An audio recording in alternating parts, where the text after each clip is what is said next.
Bonjour, aujourd'hui j'aimerais te faire un peu le bilan de mon littératon féminin d'août 2024.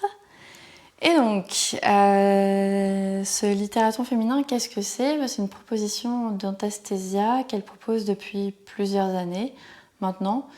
Je crois que je ne l'avais jamais vraiment suivie, peut-être un petit peu les années précédentes. Cette année, j'ai décidé de me lancer. Et donc, qu'est-ce que c'est? C'est l'idée que pendant tout le mois d'août, eh bien, on ne lit que des autrices, que des femmes, des poétesses, des essayistes femmes, etc. Et elle propose des catégories que vous pourrez retrouver, je pense, sur son Instagram assez facilement. Moi, je n'ai pas suivi ça, mais ça peut donner un peu des idées si on est un peu perdu dans la nébuleuse des autrices. Voilà. Mais j'ai pas suivi. Et donc, pourquoi est-ce que j'ai fait ça? Premièrement parce que pour des raisons un peu politiques, voilà. Très clairement, je lis beaucoup d'hommes par habitude, par déformation professionnelle. Et aussi parce que dans ma bibliothèque, je crois que j'ai principalement des hommes, malgré tout. Et donc je m'étais dit qu'il était temps que je sois un petit peu plus au fait de ce qui existe comme autrice, tout de même. Notamment parce que j'ai aussi eu énormément de belles découvertes ces dernières années d'autrices, et donc j'avais envie d'en faire d'autres. Et puis en plus de ça, étant professeure moi-même, je trouve que c'est important d'avoir des connaissances d'autrices pour pouvoir les transmettre. Il me semble que c'est d'utilité publique. Alors, et puis que c'était un bon fil à tirer, vous voyez, pour choisir quoi lire pendant mon été et continuer à explorer des chemins inconnus, en tout cas des zones inconnues qui le sont pour moi, et de sortir de mes vieilles habitudes. Voilà. D'étendre mon champ de connaissances et mon champ des plaisirs. Et puis avoir un but. Je trouve que c'est agréable d'avoir un but pour se donner envie de lire, parce que parfois, quand on accumule les lectures, on est un peu essoufflé, et d'avoir un objectif, ça permet de se dire bon allez hop, j'y vais, ça donne de l'élan. Et ça a été le cas, ça a été vraiment un très beau mois de lecture que le mois d'août. J'ai beaucoup lu, beaucoup plus que les autres mois, et j'ai pas vraiment été déçue. Il y a peut-être un livre, je vous en parlerai juste après là, ou bof. Mais sinon, c'était une très très belle découverte, et j'ai envie de lire d'autres romans de ces autrices. Donc, c'est pour ça que j'ai envie de vous les faire découvrir à votre tour. Et peut-être d'ailleurs que vous les connaissez déjà. Et dans ce cas, je serais très contente d'en parler avec vous. Donc, première lecture, première autrice, c'est Audur Ava Ólafsdóttir, qui est donc une autrice islandaise dont je prononce probablement très mal le nom et le prénom, et que j'avais découverte cette année en mars avec son dernier livre, ce que je crois son dernier livre, qui est Éden. Ici donc, dans cette magnifique édition, dans les éditions Zulma. Elles sont vraiment très très belles, j'adore les choix de couverture, même à l'intérieur, c'est vraiment très agréable à lire. C'est très beau et très agréable. Donc je l'avais découverte pendant un concours de lecteurs qui s'appelait le prix des libraires en scène, auquel je participe tous les ans. Peut-être que je vous en parlerai l'année prochaine, et qui font découvrir donc des auteurs extrêmement contemporains, puisque la sélection se contente des livres publiés dans l'année ou l'année précédente. Donc voilà, c'était vraiment de la sélection de cette année, c'était mon préféré, Éden. J'ai vraiment beaucoup aimé, et donc j'étais très enthousiaste à l'idée de continuer à lire les œuvres de cette autrice. Et pour ma plus grande satisfaction, une très bonne amie à moi les avait tous chez elle. Et donc elle a pu me les prêter. Je ne sais pas si vous les voyez d'ici, probablement. Ils sont là, ils sont par terre. Et je vais pouvoir maintenant les lui rendre. Elle sera contente de les retrouver chez elle. Donc là, il y en a 4. Peut-être qu'elle en a publié d'autres. J'ai pas vérifié si c'était vraiment exhaustif, mais c'est presque exhaustif si ça ne l'est pas entièrement. Il en manque peut-être 1 ou 2 points. Et je les ai lus par ordre chronologique de parution. Je pense que j'avais l'illusion de pouvoir me faire une idée de l'évolution du style de l'autrice, mais bon, que nenni, puisque comme je les ai lus avec beaucoup de plaisir, je n'étais pas en mode recherche, et donc je serais vraiment incapable de vous dire ce que j'ai pensé de l'évolution du style de l'autrice. Il faudrait les relire et être attentive à ça, donc je ne ferai pas de commentaires là-dessus. J'aurais pu vraiment les lire dans le désordre, mais bon, apparemment il me faut des objectifs, une manière de cadrer mes lectures en ce moment, pas pourquoi. Et donc c'est l'une de mes plus belles découvertes de l'année, cette autrice, et j'ai envie de lire tous ses livres, si bien que ce sera probablement l'une des rares autrices, ou auteurs d'ailleurs, parce que même avec les auteurs je ne fais pas ça, ou si elle sort un prochain livre, eh bien je le lirai. J'irai l'acheter en librairie et je le lirai tout de suite, très clairement. Et c'est très rare pour moi de faire ça, donc vraiment foncez, c'est incroyable. Je vais vous donner quelques éléments sur ce que j'ai retenu, sur ce qui m'a plu chez cette autrice. Je ne ferai pas de résumé ou de commentaires de chaque œuvre l'une après l'autre, parce que là, il y en a quand même 4. Et en plus, je déteste faire des résumés de livres. Voilà, je déteste ça. Donc, si vous voulez un bon résumé, n'hésitez pas à aller sur Internet. Je mettrai quand même les noms des œuvres. Donc, il y a L'Exception, Le Rouge vif de la rhubarbe, Rosa Candida, L'Embellie et Éden. Et je les mettrai dans la barre d'infos si j'oublie pas. Les différents ouvrages que j'ai lus. Alors, qu'est-ce qui m'a plu ? Premièrement, ce qui est vraiment très saisissant dans l'œuvre de cette autrice, je dis cette autrice parce que son nom étant difficile à prononcer, je crois que ce sera plus facile pour moi de le faire comme ça. Donc, c'est le travail sur les personnages. Ces personnages principaux, déjà, ils sont tous en décalage avec le monde, ou la sensibilité commune, si j'ose dire. Ce sont des personnages qui sont sensibles, mais qui ont une forme un peu de... Je ne saurais pas dire, un peu comme s'ils venaient pas d'un autre monde, mais un peu quand même. C'est très fort dans Éden. Dans Éden, on a vraiment l'impression que le personnage principal, qui en plus, je crois que le roman, si je m'en souviens bien, se fait à la première personne, donc c'est d'autant plus fort. Il a l'air comme étranger à ce qui lui arrive, comme s'il ne ressentait pas les choses comme tout le monde. Ah, voilà, elle dit jamais je. C'est toujours il. Ah, m'explique. Vous voyez, à tel point que j'avais du mal à savoir si c'était je, parce qu'elle parle très peu d'elle. Elle parle de tout ce qui se passe autour d'elle, mais sans vraiment commenter ce qu'elle ressent, ce qu'elle comprend, ce qu'elle pense, ce qu'elle rêve. Et donc on a l'impression qu'elle est toujours en dehors de ce qui lui arrive, mais c'est juste parce qu'elle ne commente pas ce qui lui arrive. Vous voyez, c'est vraiment Éden, je pense que c'est mon préféré. Franchement, après les avoir tous lus, maintenant que j'y repense, c'est vraiment mon préféré. Donc voilà, c'est des personnages qui ont l'air toujours un peu en décalage, qui sont pas complètement marginaux. Ils ont l'air de toujours intégrés d'une certaine façon à la société, d'être très bien entourés, mais ils ont quand même une espèce de petite marginalité, soit parce qu'ils la recherchent, soit parce qu'elle leur tombe dessus.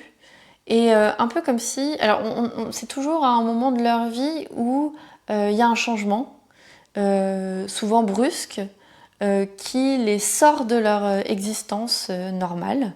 et dans lesquels ils ont un choix, alors plus ou moins un choix d'ailleurs, parce que ça j'y reviendrai, on a l'impression que ça leur tombe un peu dessus parfois, de devoir trouver une manière d'exister autrement que ce qui est proposé par la société. Mais là, ça a l'air un peu lourd, ça a l'air un peu poussif, peut-être même un peu cliché, mais c'est pas du tout traité de la manière dont j'ai l'habitude de voir parce que c'est quand même un sujet très traité. Hein, il leur arrive qu'un événement et maintenant ils doivent réapprendre à vivre, mais ils peuvent plus vivre comme les autres. Bon, ça arrive tout le temps.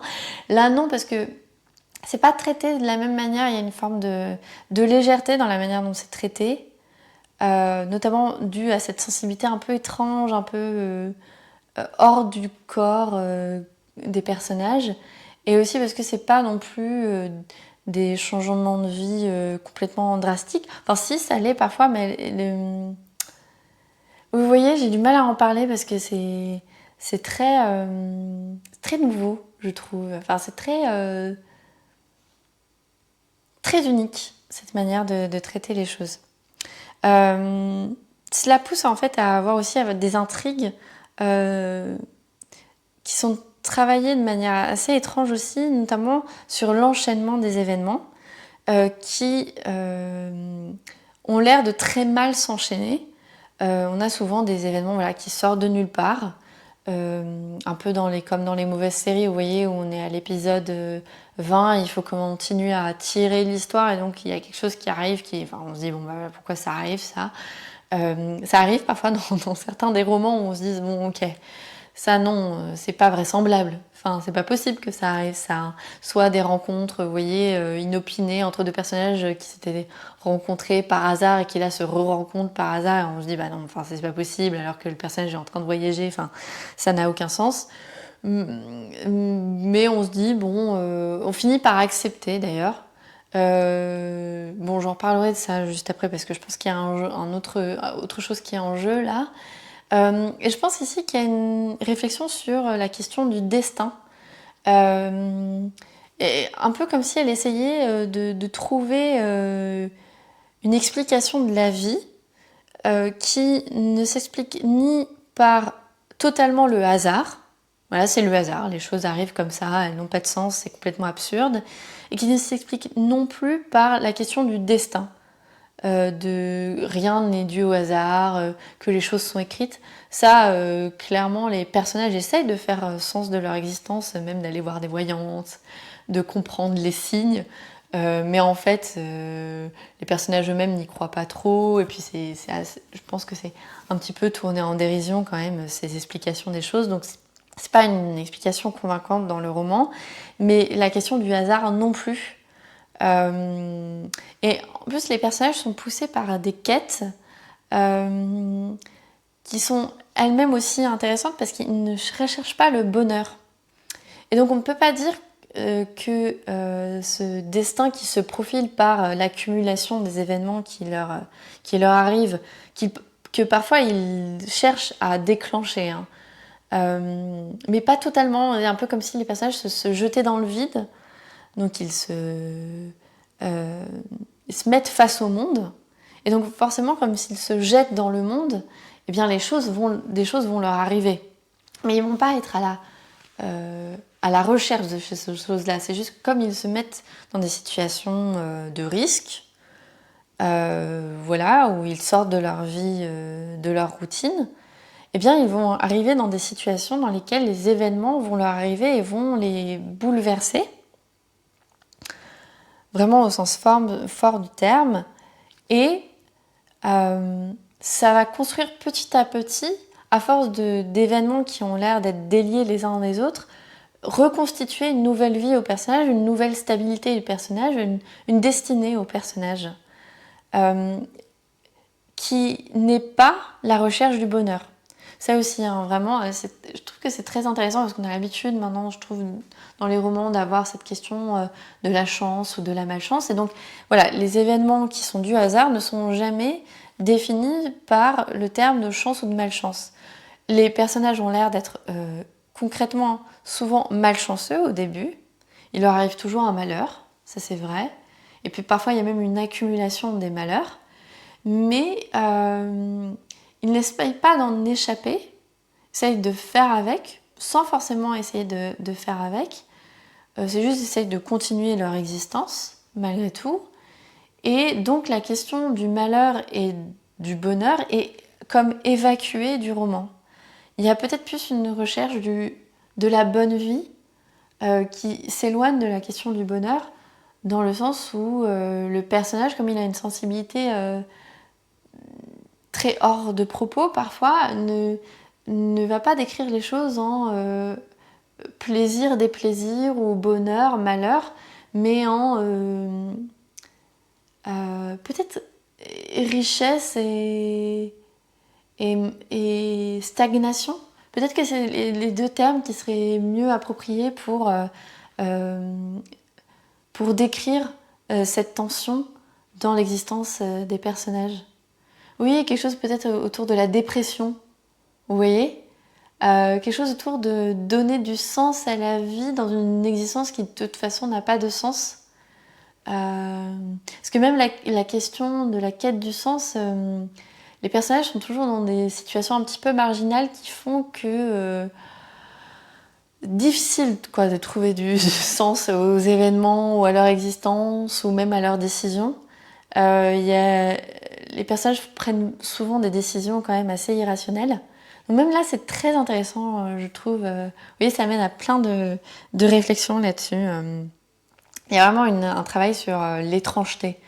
Vous voyez, vous êtes mis dans des situations, face à des situations où vous vous dites mais pourquoi ça arrive? Pourquoi il réagit comme ça? Qu'est-ce qui se passe? Et cette réflexion, cette sensation d'étrangeté vient questionner nos habitudes de vie, de ressenti, voilà, viennent questionner notre sens de la logique aussi. Ça, c'est vraiment très très fort. Bon, il y a des petites choses qui m'ont un petit peu questionnée. Il y a beaucoup de questions sur le rôle du féminin et du masculin qui, moi, me paraissent un peu vieillots, alors qu'elle a écrit ses livres quand même principalement dans les années 2010. Ça me semble un peu daté, mais peut-être que la société islandaise est plus traditionnelle que ce que je croyais. C'est possible, après je ne veux pas essentialiser, hein. Ça se trouve c'est des problèmes que l'autrice a et qui ne sont pas liés du tout à l'endroit d'où elle vient, donc ça se trouve ça n'a rien à voir avec la société islandaise. Et question aussi autour de la religion qui... Voilà, la présence de Dieu qui n'est pas très forte, qui est en filigrane, mais qui pose question quand même. Et alors, chose très intéressante aussi, j'aurais peut-être dû faire une vidéo sur elle, mais bon, voilà, j'y suis maintenant, donc j'y vais. C'est qu'il y a aussi une mise en avant de la réflexion sur le langage, qui est portée par les personnages et non pas par l'autrice à travers une narratrice, mais vraiment par les personnages, parfois par des personnages secondaires. Qui vont vraiment incarner ces questions sur le langage, notamment parce que voilà, dans les romans, elle parle beaucoup de l'islandais, qui est une langue très peu parlée, qui est une langue apparemment très complexe. Moi, je n'y connais rien du tout à l'islandais, qui est aussi utilisée de manière très différente selon les personnes, il semble y avoir de nombreuses questions autour de la correction de la langue face à sa difficulté, face à son usage commun, qui semble être très importante pour l'autrice. Ces questions-là semblent être très importantes pour l'autrice. Et ce qui est intéressant, c'est que c'est toujours des questions incarnées par la vie et des personnages, et donc qui vont vraiment montrer que le langage, c'est une dimension de la vie. C'est notamment un biais par lequel on vit et on perçoit le monde, on est en lien, en connexion avec le monde et les autres. Et j'ai trouvé ça vraiment très beau. Notamment, il y a des réflexions parfois sur les différentes langues et ce que ça peut dire sur notre rapport au monde, sur les différences de rapport au monde ou sur le monde dans lequel on vit. Je trouvais ça vraiment très beau, très intelligent. Et évidemment, qui dit réflexion sur le langage dit mise en abîme de la production littéraire, évidemment. Hein. Il y a un discours métalittéraire très présent dans les livres, mais fait de manière très intelligente parce que pas du tout pompeuse. Et notamment, à nouveau, non pas à travers une narratrice qui aurait un commentaire sur l'écriture de son œuvre, pas du tout, mais il y a toujours un décalage, c'est les personnages qui parlent.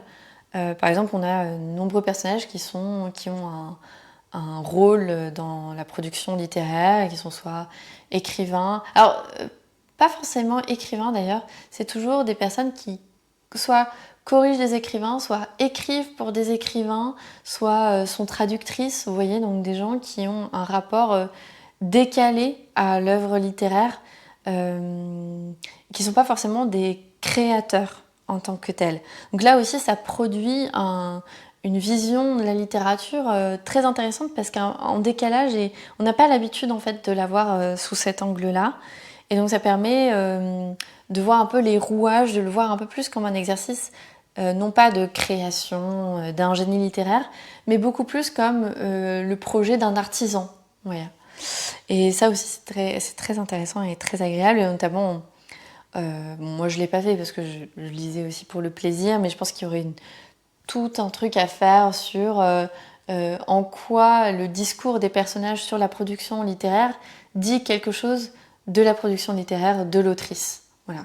Donc ça, je pense qu'il y a plein de choses à dire, ça doit être très très très riche. En tout cas, ça m'a donné ce sentiment-là, mais j'ai pas forcément fait très attention.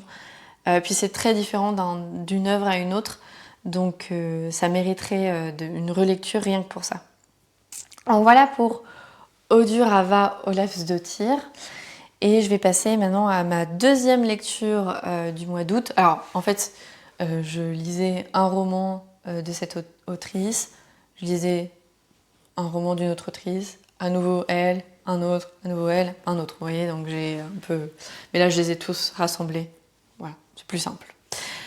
Donc, le roman que j'ai lu aussi, je vous l'ai dit dans l'ordre chronologique que je les ai lus, c'est Aucun de nous ne reviendra de Charlotte Delbo, publié en 1965, qui parle donc de son expérience des camps de concentration. Et qui en fait à la fois, donc à nouveau je ne vais pas faire une description très détaillée, un résumé de ce que j'ai lu, mais elle parle donc de son expérience personnelle, mais elle emploie très très peu la première personne. Elle le fait dans certains textes, parce que c'est quand même une écriture assez fragmentaire pour ceux qui ont l'habitude de lire des récits de guerre ou d'auteurs de survivants des camps de concentration.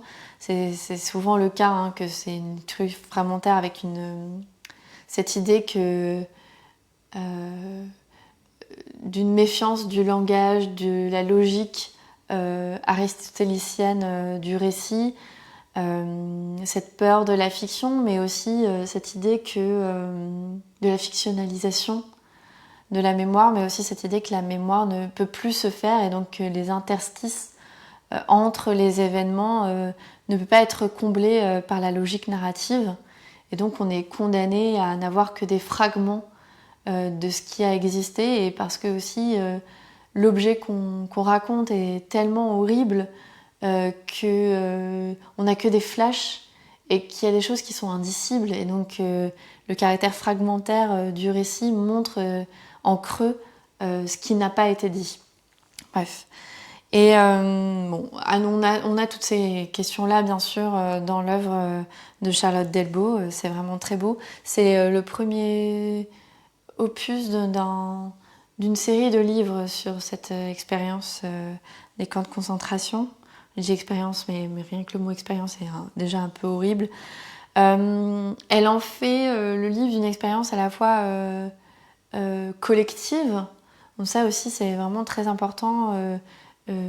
Toutes ces femmes, en fait, parce que collective et féminine. Donc c'est toutes ces femmes qui ont traversé avec elle, autour d'elle, qu'elle a vu traverser cette expérience-là, vivre cette expérience.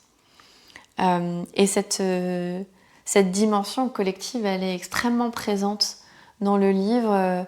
On le retrouve aussi dans tous les récits des camps de concentration. Alors, ce qui est très bien aussi, c'est qu'il n'y a pas du tout un fantasme d'une forme de générosité ou d'une forme de communauté. Voilà. Il y a quand même cette idée que c'était un peu chacun pour soi.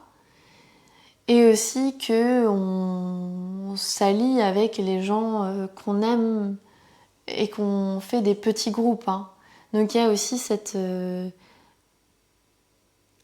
n'est pas du tout en train non plus de faire un portrait doré de ces personnes qui ont subi les camps de concentration. Il y a une grande sincérité et une grande authenticité du récit qui est aussi très belle et qui est d'autant plus poignante du coup. Je parle d'expérience aussi parce que c'est vraiment ça, elle fait pas l'histoire de quelque chose, elle veut nous rendre compte de l'expérience sensible des camps de concentration, de ce qu'elle a vécu, et il y a une grande place du corps. C'est vraiment... elle veut montrer qu'elle l'a vécu dans sa chair, que c'est vraiment quelque chose qui est indicible dans le sens où le voir ou même le comprendre, bon, pourquoi pas, bon, déjà ça c'est atroce, mais que cette expérience sensible qui est irrémédiablement perdue, puisque c'est une expérience qu'on fait sur le moment, c'est ça en fait l'horreur du camp de concentration. C'est pas autre chose. C'est ce qu'on a fait à la vie même, au corps même de ces femmes. Ce qui était très douloureux aussi, et je pense que c'est de plus en plus douloureux plus je vieillis, c'est de se rendre compte à quel point c'était pas il n'y a pas si longtemps. Ça, c'était difficile à avaler. C'était il n'y a pas si longtemps en fait, tout ça. Et je pense aussi que cette place du corps donne quelque chose de très immédiat, de très présent au récit. Si bien qu'on ne peut pas se dire c'était il y a longtemps, ça n'existerait plus de nos jours. Non, c'est pas possible. On se dit ça a existé, ça pourrait exister, c'est quelque chose qu'on pourrait vivre. Et ça c'est effrayant bien sûr. Et pourtant ça reste quand même difficile à croire, à imaginer. Bon, évidemment, moi quand je lisais, j'avais une partie de moi qui essayait clairement de me protéger de ce récit-là. Il fallait parfois que je m'oblige à me dire ok, essaye de le ressentir, essaye vraiment de voir ce que ça te fait, qu'est-ce que ça te fait de lire ça. Et dans ces moments-là, c'était épouvantable. Hein. Enfin, c'est vraiment terrible. Hein. Mais c'est d'autant plus important de faire cet effort-là que c'est vraiment donné comme une expérience de sensibilité. C'est une expérience sensible donnée à ressentir. Voilà. Elle cherche vraiment, notamment sur le froid. Ouais, c'est vraiment le froid, c'est quelque chose qui revient très souvent. Il y a des choses qui reviennent dans le récit, et je pense que c'est pour qu'on les sente dans notre chair, mais aussi pour qu'on fasse cette expérience de quelque chose qui est qu'on peut pas dépasser, qu'elle ne pouvait pas ne pas subir, vous voyez, et qui toujours, tous les jours cette torture.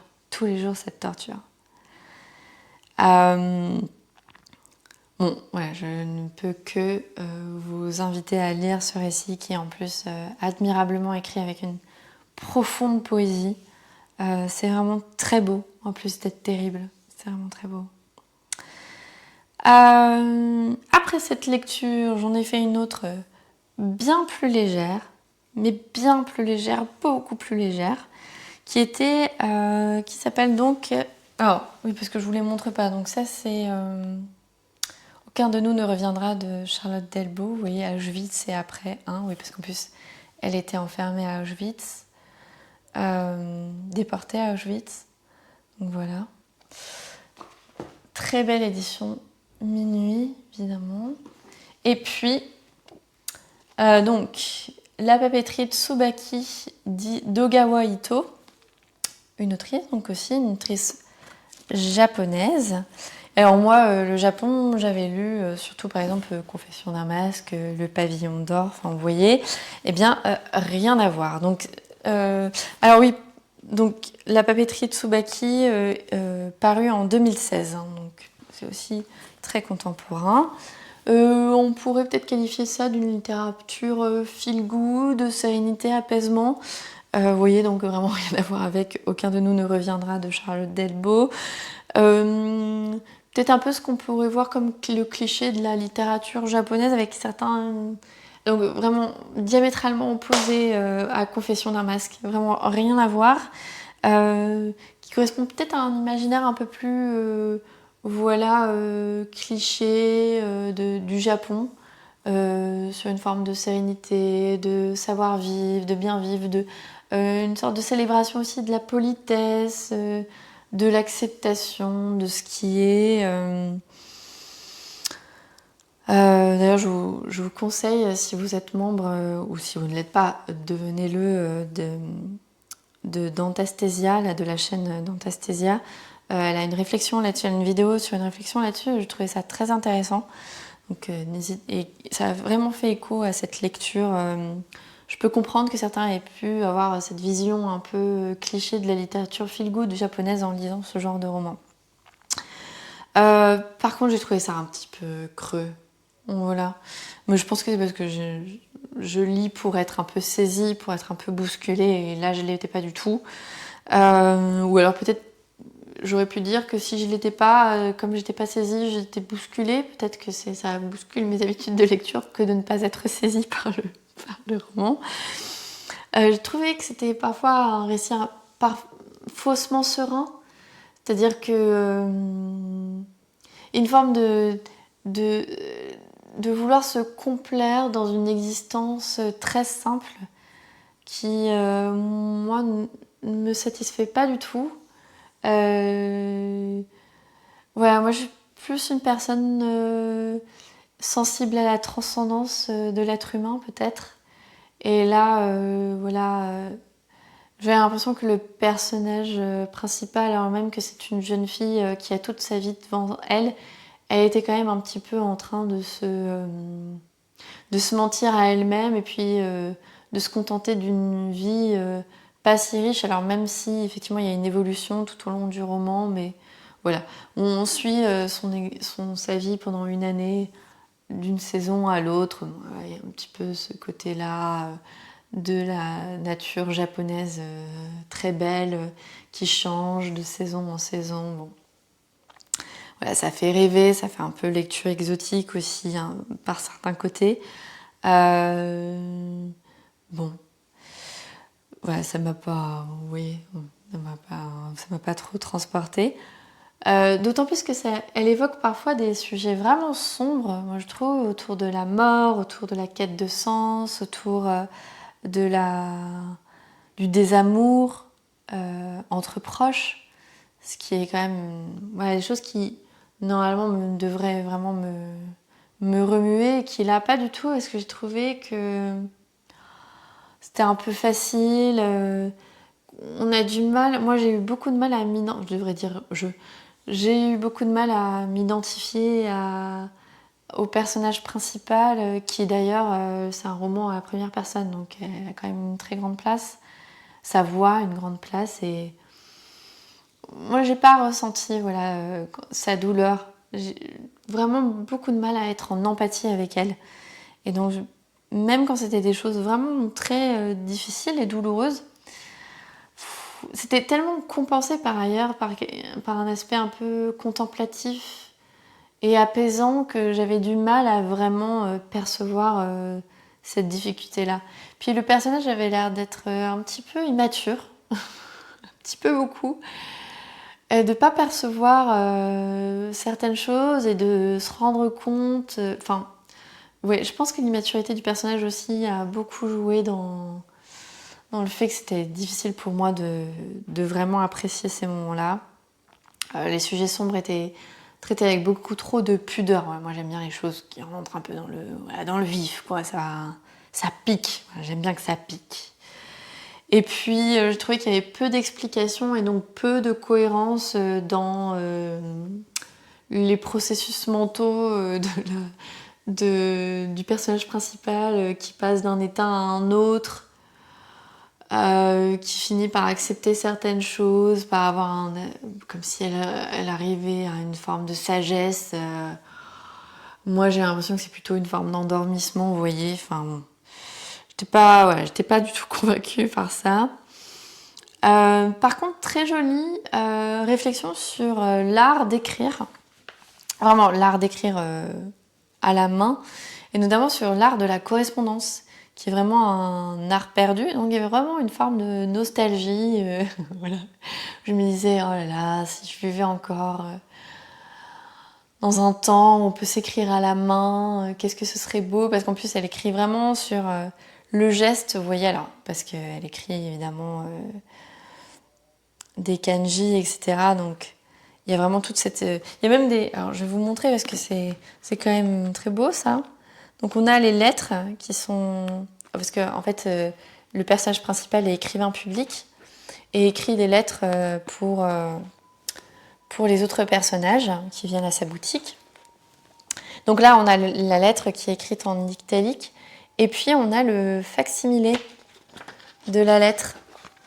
Donc c'est très beau. Parce que comme elle nous décrit à la fois... Donc il y a vraiment une description de la matérialité de l'écriture manuscrite. Donc à la fois du choix du style d'écriture, mais style pas dans les termes ou dans la construction des phrases, bien que ce soit dit, mais aussi dans le style du geste. Hein, comment je vais former les lettres, quel type d'écriture, parce que comme au japonais on peut écrire de différentes manières, qu'est-ce qu'elle va choisir? Je pense que là... Vous entendez mes voisins qui rentrent chez eux. Voilà, petit fond sonore de la matérialité de la vidéo, de l'enregistrement vidéo. Donc, et là, donc elle écrit... et c'est très beau. C'est vraiment... c'est très chouette. Puis aussi, où est-ce qu'elle choisit d'écrire sur la carte, quelle carte elle utilise, quel papier elle utilise, quel stylo, ou quel feutre, ou quelle... manière d'écrire, elle utilise mes manières, enfin, vraiment dans c'est-à-dire quel instrument elle utilise pour écrire. J'ai vraiment beaucoup aimé. Parce que moi j'adore écrire à la main.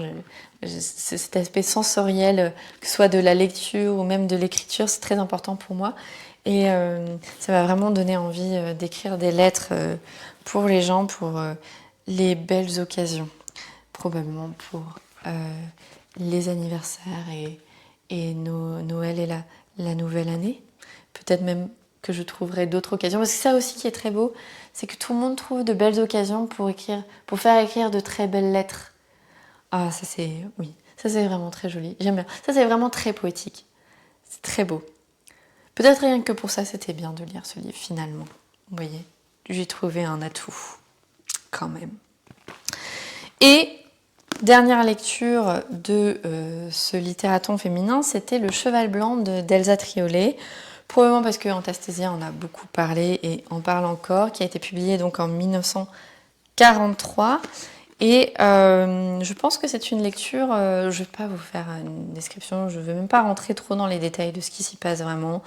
Je vais juste vous dire ce que moi j'en ai tiré. Donc je trouvais ça très édifiant, une lecture très édifiante pour comprendre notre société et vers où ça pourrait aller et comment cet esprit de fête, d'insouciance, d'inconséquence, de fuite en avant peut mener à des choses assez atroces. Parce que les choses atroces ne sont pas dites, ne sont pas révélées, notamment parce que probablement que l'autrice à ce moment-là ne sait pas à quel point c'est atroce, ou on a peut-être une idée mais pas encore totalement, vous voyez, concrète. Mais comme nous on sait, hein, parce qu'il s'agit quand même d'un long récit qui traverse tout le début du XXe siècle jusqu'à la Seconde Guerre mondiale. Nous, on sait, voilà, où ça mène tout ça. Donc, je pense que c'est très important de lire ça maintenant. Et puis, voilà, Michel Vigo, personnage incroyable, enfin, il fallait l'inventer. Alors, c'est intéressant parce que le cheval blanc, on peut le mettre en perspective, on peut croiser cette lecture avec plein d'autres, évidemment Aurélien d'Aragon, mais aussi avec Gilles de Drieux-La Rochelle, mais aussi Le Voyage au bout de la nuit de Céline, qu'elle a lu d'ailleurs avant d'écrire ce roman. Et je pense qu'on pourrait comparer Michel Vigo à tous ces personnages. Alors bien sûr, ayant travaillé sur Voyage au bout de la nuit pendant mes études, c'était facile pour moi de voir des échos avec Bardamu, et ce serait vraiment très intéressant que de faire une étude comparative entre ces deux personnages et même ces deux romans, parce qu'ils traversent même, alors pas complètement parce que Michel Vigo ne va pas en Afrique, mais... Alors si, il va en Afrique d'ailleurs. Ah oui, si. Bah si, il traverse des continents similaires, des situations similaires, avec des enchaînements d'événements similaires. Donc je pense que ce serait vraiment très pertinent, d'autant plus qu'elle a quand même écrit Rose à crédit, alors que Céline a écrit Mort à crédit. Et moi, j'aimerais bien savoir s'il y a un lien ou pas. D'ailleurs, prochain livre d'elle, parce que bien sûr, incroyable découverte que Elsa de Triolet. Donc je vais lire Rose à crédit cette année ou l'année prochaine, enfin sous peu, ça c'est sûr. Alors l'usage de la langue, c'est vraiment une langue très moderne. Parlée, mais à la fois très fine, qui très souvent suggère plutôt qu'elle ne dit. Il n'y a pas cette ironie violente qu'on peut trouver parfois dans Aurélien d'Aragon. Il y a quelque chose qui semble plus léger, mais qui ne l'est pas forcément. Il n'y a aucune dégression dans Le Cheval Blanc. D'ailleurs, c'est assez déroutant parce que on a l'impression que ça manque de commentaires, mais parce que je pense que j'ai l'habitude de lire des auteurs qui finissent par commenter ce qu'ils veulent dire. Et elle ne le fait pas. Et donc il y a une sorte de silence de la narratrice sans l'ironie mordante qu'on peut retrouver chez Flaubert.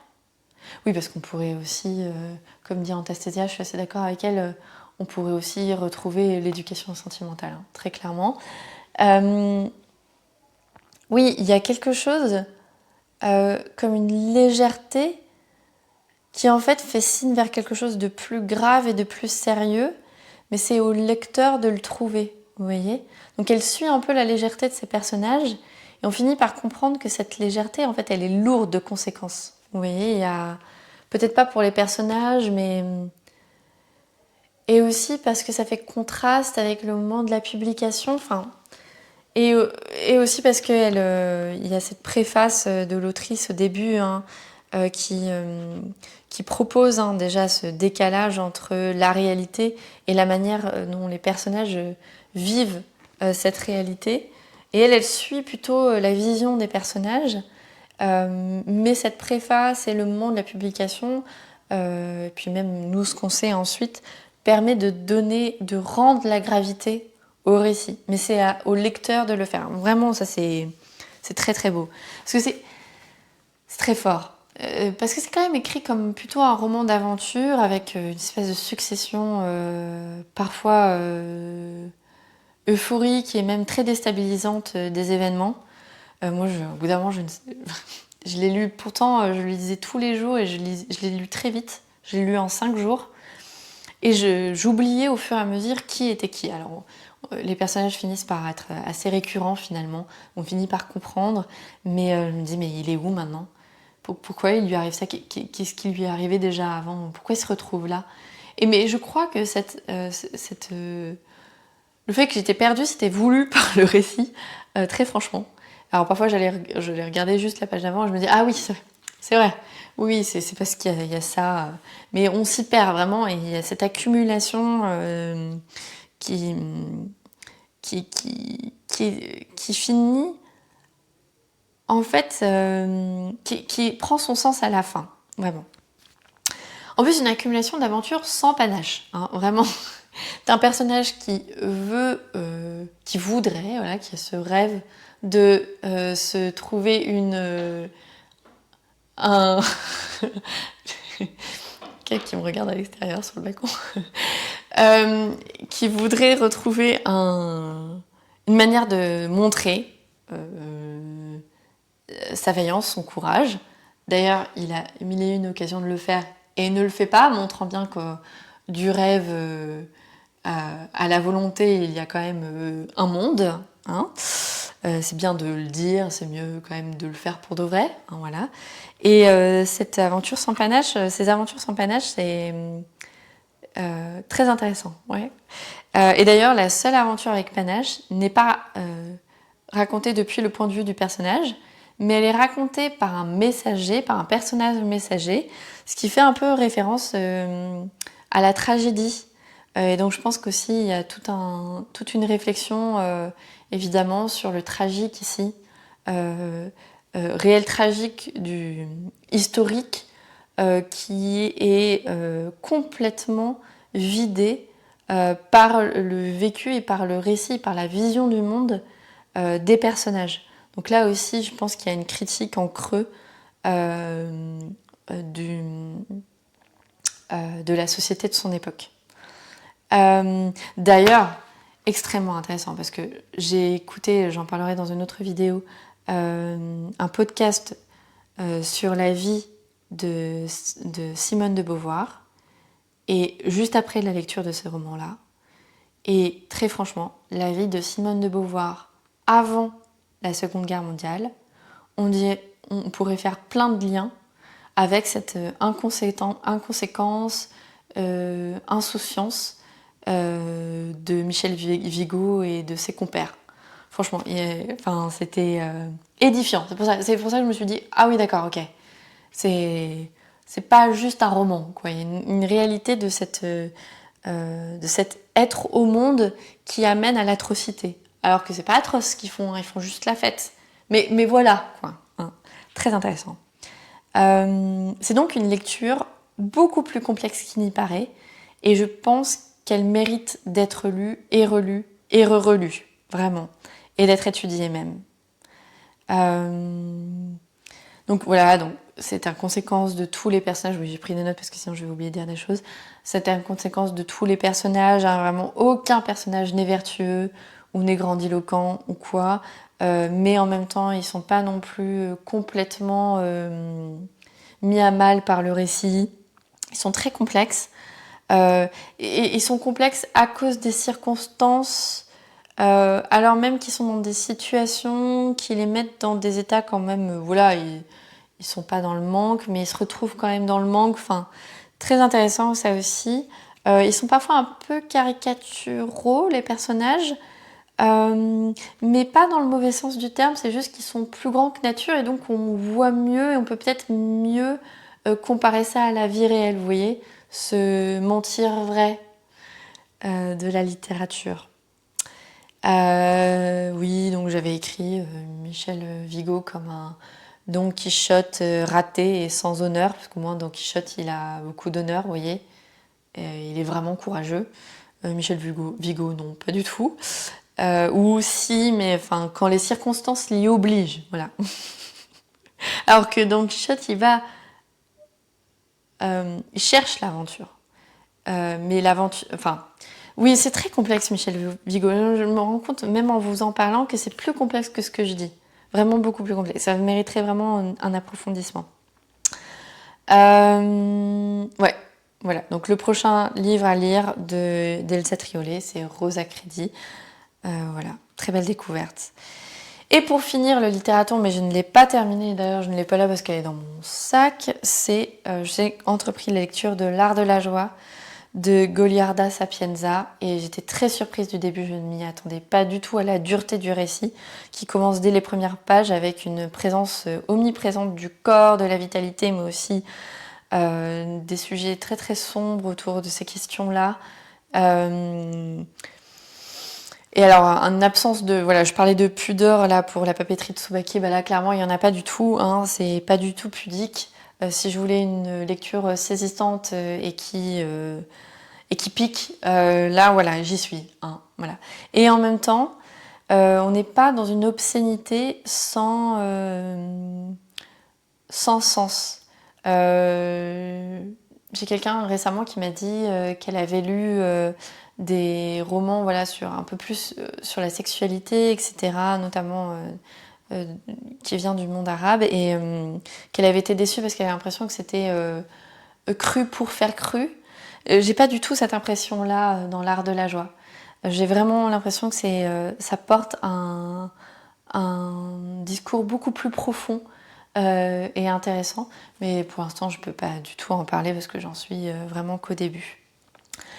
Voilà pour mes lectures du mois d'août. J'espère que je vous aurai fait découvrir certaines autrices ou certains ouvrages de ces autrices. Je serais très contente de savoir ce que vous avez pu lire, si vous avez participé au littératon féminin, ce que vous avez découvert. Si vous avez lu aussi ces autrices aussi déjà, est-ce que vous en avez pensé en bien ou en mal d'ailleurs. J'aime bien quand parfois on n'est pas très content de notre lecture, je trouve ça toujours très intéressant. Les contradictions. Et puis voilà, j'espère que vous avez passé un très bel été. Moi, il était très reposant. Maintenant, c'est la rentrée des classes. C'est la rentrée des classes. Je suis contente aussi de rentrer. Et bien, je vous ferai aussi un retour sur ma lecture de L'art de la joie de Goliarda Sapienza. Et pour l'instant, eh bien, bonne journée ou bien de soirée à vous.